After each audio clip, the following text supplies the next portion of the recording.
20 tips for painless disciplinary inquiries.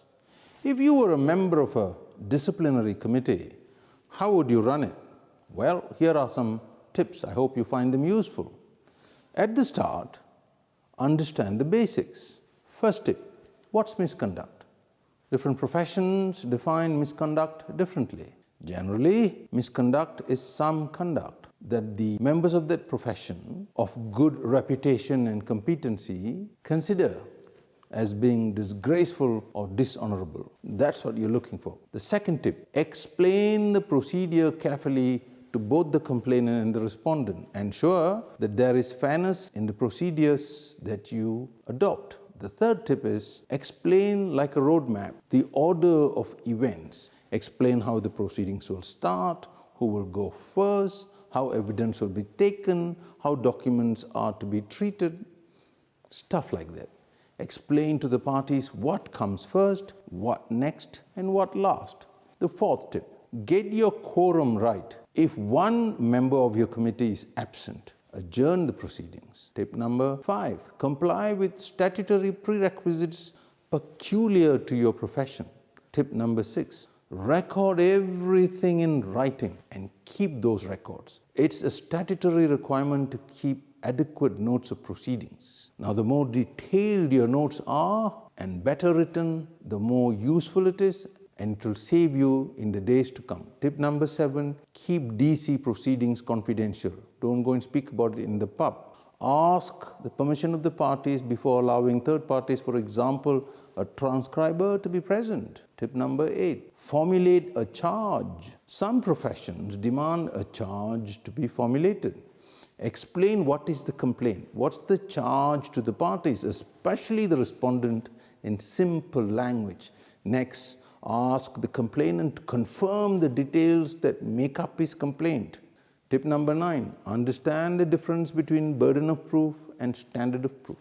Burden of proof means it is for the complainant to prove that the respondent is guilty of misconduct. It is not for the respondent to prove he is innocent. Next, understand what is the standard of proof. That's the height of evidence. It must cross a particular height. In DC proceedings, that line is called beyond a reasonable doubt. I've spoken about it in some other video. Please go have a look at it. Now, there are tips that you need to have during the inquiry. Tip number 10. Can hearsay evidence be admitted in DC proceedings? Well, tribunals can act on any material which is logically probative. It means it makes logical sense, even if such material will not strictly be considered as evidence in a court of law. Tip number 11, ask the witnesses to take the oath. Now, here are some tips at the end of the proceedings. Tip number 12, once the witness hearings and arguments are over, 3 processes await your determination. First process, how will you analyze the evidence? Second process, how will you arrive at your conclusions? Third process, how will you present the result of your investigation, conclusions and analysis and the recommendations to a superior body? Tip number 13, do not dismiss a complaint just because a complainant is absent. The right thing to do is to reconvene a second hearing and investigate it to the end. If after numerous reminders the parties are absent, go on to examine the papers, the complaint, the evidence, and make up your mind what your conclusions should be, and then make the proper recommendations. Tip number 14, do not make a respondent liable only because he is absent. You must do 2 things. First, you must send at least several written notices to the respondent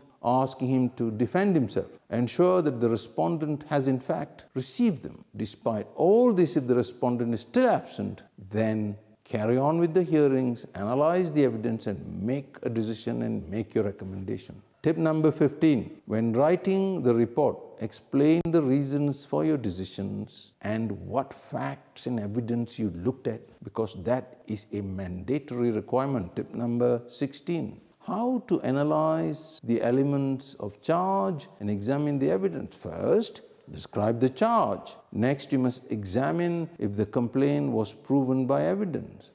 Throw out doubtful evidence. Keep the good, solid evidence, whether it supports the charge or destroys it. You must then carry out your own balancing exercise.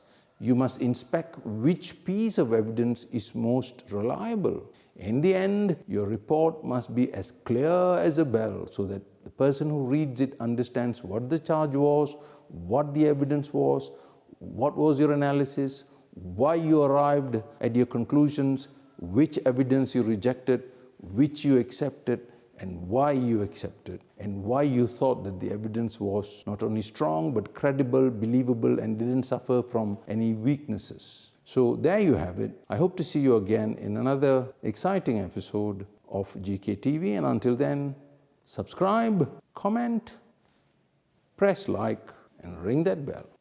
Good luck and thank you. Goodbye.